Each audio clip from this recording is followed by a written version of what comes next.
Hello everyone. Today we will discuss class 7 chapter 14 comparing quantity. Comparing quantity में आज हम क्या पढ़ेंगे? इसमें हम कोई भी दो वैल्यूज़ हैं उसके रेशोज़ के बारे में डिस्कस करेंगे. दो वैल्यूज़ अगर रेशो में हैं तो इक्विवेलेंट के बारे में डिस्कस करेंगे. जैसे आपके पास इंग्लिश में आपके बुक के पेजेस हैं, इंग्लिश में आपकी बुक में पेजेस हैं 100 और आपके पास एक बुक है हिंदी, इसमें आपके पास पेजेस हैं 200. तो आपको अगर इसके बारे में डिस्कस करना है कि हिंदी और इंग्लिश की जो बुक है उसका रेशो क्या होगा, तो हम कैसे कैलकुलेट कर सकते हैं कि हिंदी और इंग्लिश रेशो हिंदी क्या होगा 100:200. रेशो मतलब डिवाइड में किसी को लिखना 100/200, इसको हम 100:200 भी कह सकते हैं. ठीक है, तो आपने ये कैंसिल कर दिया तो आपका रेशो क्या हो गया यहाँ पर 1:2.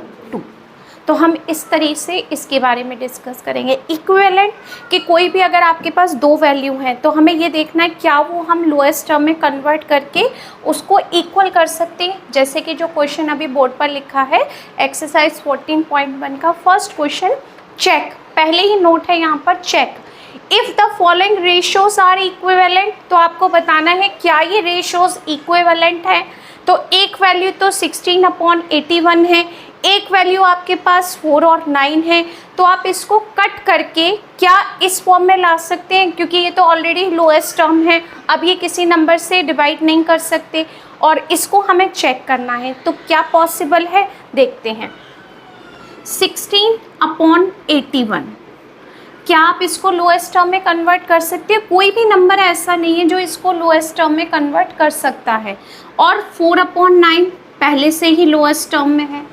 तो क्या ये इक्वल है आपस में एक दूसरे के? नहीं, ये इक्वल नहीं लिखोगे आप, does not equal to. Okay, it means आप नॉर्मल लिख सकते हो सो, या लिख सकते हैं हम इस तरीके से 16 metre ratio 81 metre does not equal to, ratio की फॉर्म में आंसर देते हैं 4 मीटर रेशो 9 मीटर. ओके, ये आप इसको आंसर में लिख सकते हैं क्योंकि ये लोएस्ट टर्म में कन्वर्ट नहीं हो रहा था इसलिए हमने इसको कन्वर्ट नहीं किया. ओके, नेक्स्ट है आपके पास में बी पार्ट 12/36 एंड 1/4. ओके, तो 12/36 नंबर है, हम इसको पहले सॉल्व करते हैं. 12/36 क्या ये सॉल्व हो रहा है, लोएस्ट टर्म में कन्वर्ट कर सकते हैं? हम इसको कर सकते हैं. कैसे? 12 की टेबल में ही 36 आता है, किसी और नंबर से कट करने की ज़रूरत नहीं है. 12 से कट करके देखो, 12 1 ज़ा 12, 12 3 ज़ा 36. तो आप इसको लिख सकते हो 1/3. 1/3 यहाँ पर है और यहाँ पर क्या है आपके पास 1/4. तो क्या ये 1/3 1/4 के इक्वल आ रहा है answer? No, cancel. It means 12:36 does not equal to 1:4. Okay, आपको इस तरीके से बताना है.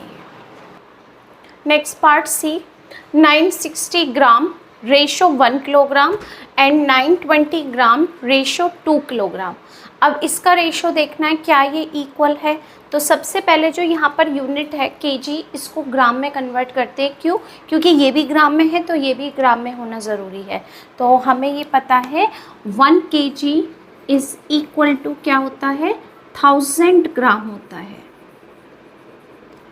ओके, तो आप यहाँ क्या लिख सकते हो 960 ग्राम, और अगर हम इसको लिखेंगे 1 kg को तो क्या लिख सकते हैं हम इसको 1000 ग्राम. ओके, तो देखो ग्राम से ग्राम कैंसिल हो गया, एक ज़ीरो से एक ज़ीरो कैंसिल कर दी. स्टेप से करते हैं 96 अपॉन क्या आ गया 100. अब इसको किसी नंबर से कैंसिल करें, 4 से करते हैं. 4 2 ज़ा 8, 4 1 रिमेनिंग 16 हो गया, 4 4 ज़ा 16. और इसको कट करो, 4 2 ज़ा 8, 4 5 ज़ा 20, यानी ये रेशो आ गया 24/25. ओके, अब हम इसको कन्वर्ट करते हैं. 1920 ग्राम है और 2 kg है, 2 kg को अगर आप ग्राम में लिखोगे तो 1 kg में 1000 ग्राम, देन 2 kg में 2000 ग्राम, तो आप इसको लिख सकते हो 2000 ग्राम। ये कैंसिल, ज़ीरो कैंसिल, क्या आ गया हमारे पास यहाँ पर 192/200। अब इसको हम पहले 2 से डिवाइड करते हैं, तो पहले हमने 2 से डिवाइड किया तो क्या आया, 2 9 18, 1 2 6 12, और यहाँ पर कैंसिल किया तो देखो ये आ गया 100। जो आपके पास पहले थी ना वैल्यू बिल्कुल सेम मिल गई, तो हमें ये आइडिया लग गया हम इसको 4 से कैंसिल कर सकते हैं। तो आप इसको 4 से करो, 4 2 8, 4 4 16, 4 2 8, 4 5 20, यानी इसकी कैलकुलेशन भी सेम है और इसकी कैलकुलेशन भी सेम है। इसका मतलब क्या है, ये इक्वल है, ये इक्विवेलेंट रेशियो है। तो आप इसको लिख सकते हो, सो जो भी आपका रेशियो है 960 gram ratio 1 kg is equal to 1920 gram ratio 2 kg, यानी ये इक्विवेलेंट आपका फ्रैक्शन है। ओके, नेक्स्ट नंबर है 15/27 एंड 32/40। क्या ये इक्वल है, चेक करते हैं 1 by 1। 15/27 ये किससे कैंसिल हो सकता है, 3 से, 3 की टेबल से कैंसिल किया, 3 5 15, 3 9 27, हो गया। अब हम इसको करते हैं 32/40, इसको कैंसिल करते हैं, 8 से करें, 8 4 32, ओके, और 8 5 40, तो इसकी वैल्यू आ गई 5/9 और इसकी कैलकुलेशन आ गई 4/5। क्या ये दोनों इक्वल है, नो, ये दोनों इक्वल नहीं है। तो आप लिख सकते हो, so 15/27 does not equal to 32/40 answer, यानी ये दोनों आपके पास में इक्वल नहीं है। वो इक्विवेलेंट ही मांग रहा है, ये इक्विवेलेंट नहीं है। इक्विवेलेंट कैसे होते हैं, इस तरीके से कि दोनों आपके पास जो रेशोज़ हैं उसकी वैल्यू बिल्कुल इक्वल आनी चाहिए, तब हम उसको इक्विवेलेंट फ्रैक्शन कहते हैं। Okay, next question is to find the ratios of the following 60 पैसे टू 1 रुपीज़। इनका रेशो बताना है आपको, 60 पैसे और 1 रुपीज़ का रेशो क्या होगा।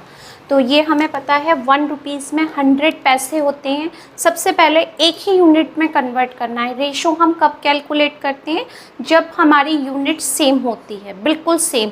अब यहाँ पैसे है, यहाँ रुपीज़, तो यूनिट सेम नहीं है, तो पहले इसको सेम करते हैं। तो 1 रुपीज़ इज़ इक्वल टू क्या हो गया, 1 रुपी इक्वल टू 100 पैसा। ओके,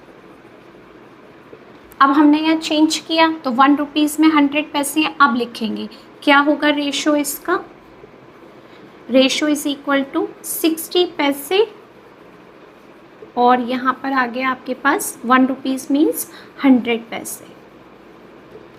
तो पैसे से जब यूनिट सेम होती है तो ये कैंसिल हो जाता है, ठीक है। ये हमने कैंसिल किया, 1 0 कैंसिल किया, क्या वैल्यू आ गई आपके पास 6/10।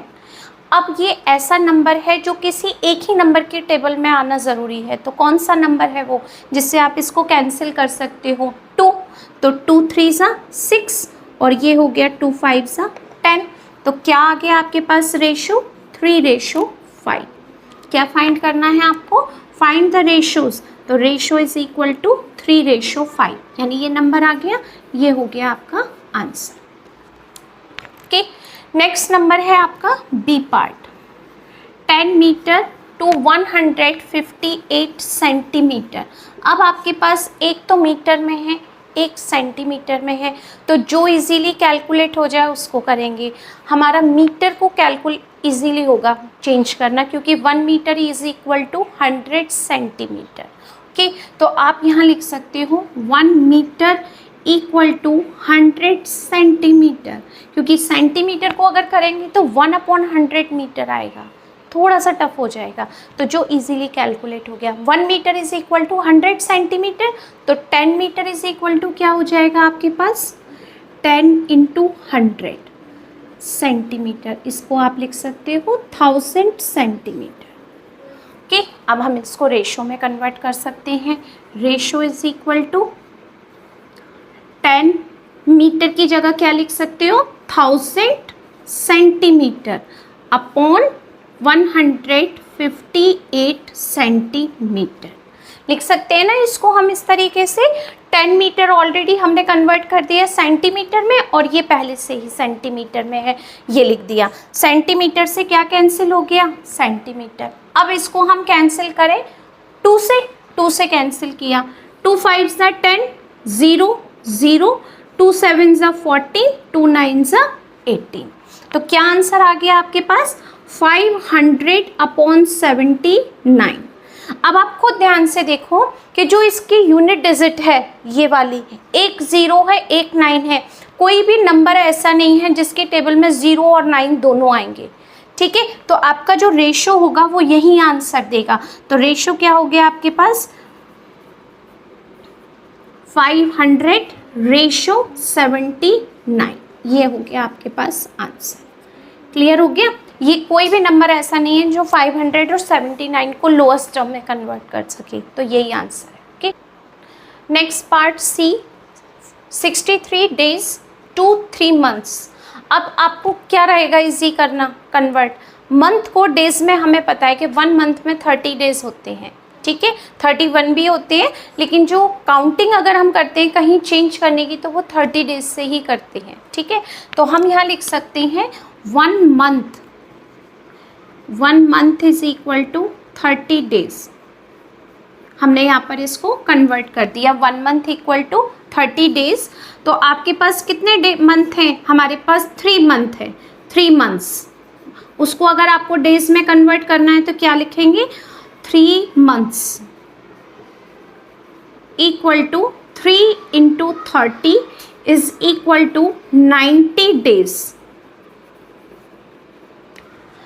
ओके, तो रेशो क्या हो जाएगा आपके पास, रेशो इज इक्वल टू, ये क्या है 63 डेज, और यहाँ पर भी है आपके पास 3 मंथ को हमने कन्वर्ट कर दिया डेज में, कितने डेज हो गए यहाँ पर 90 डेज। तो आपके डेज तो गए कैंसिल, ठीक है। अब आपका क्या आंसर आ गया, 63/90 है। यहाँ पर किस नंबर से ये कैंसिल हो सकता है इजीली, 9 की टेबल से। 9 7 ज़ा 63 और 9 10 ज़ा 90। तो क्या आंसर आ गया यहाँ पर, 7/10। तो अगर आपको लिखना है इसको रेशो में तो क्या हो जाएगा, रेशो इज इक्वल टू 7/10। ये हो गया आपका answer. Okay, D part, 3 kg to 12,000 gram. kg को ग्राम में कन्वर्ट करना इजी रहेगा, कैसे कि 1 kg इज इक्वल टू क्या होता है 1000 ग्राम, और हमारे पास कितने kg है 3 kg। तो हमने 3 kg को कन्वर्ट किया किस में, ग्राम में। तो क्या हो गया 3 × 1000, तो ये क्या हो जाएगा 3000 ग्राम। JM लिखो या G लिखा है तो G लिख दो आप, ठीक है। अब हम इसका रेशो कैलकुलेट करते हैं। तो रेशो क्या हो जाएगा इसका, 3 kg की जगह क्या लिख सकते हैं हम, 3000 ग्राम, और 12,000 ग्राम ऑलरेडी आपको गिवन है, 12,000 ग्राम। G कैंसिल, यानी ग्राम की कैंसिल यूनिट 1 2 3 1 2 3। ओके, तो क्या आ गया यहाँ पर 3/12। 3 से 12 कैंसिल हो सकता है, 3 1 ज़ा 3, 3 4 ज़ा 12, तो ये हो गया 1/4। तो रेशो क्या हो गया आपका, रेशो इज इक्वल टू 1/4। ये हो गया आपका आंसर। ओके, तो हमें रेशो कैलकुलेट करना आ गया, हमें इक्विवेलेंट में भी समझना आ गया कि इक्विवेलेंट टू वैल्यूज़ को कैसे करते हैं और रेशो में कैसे कन्वर्ट करते हैं। ओके, ये बता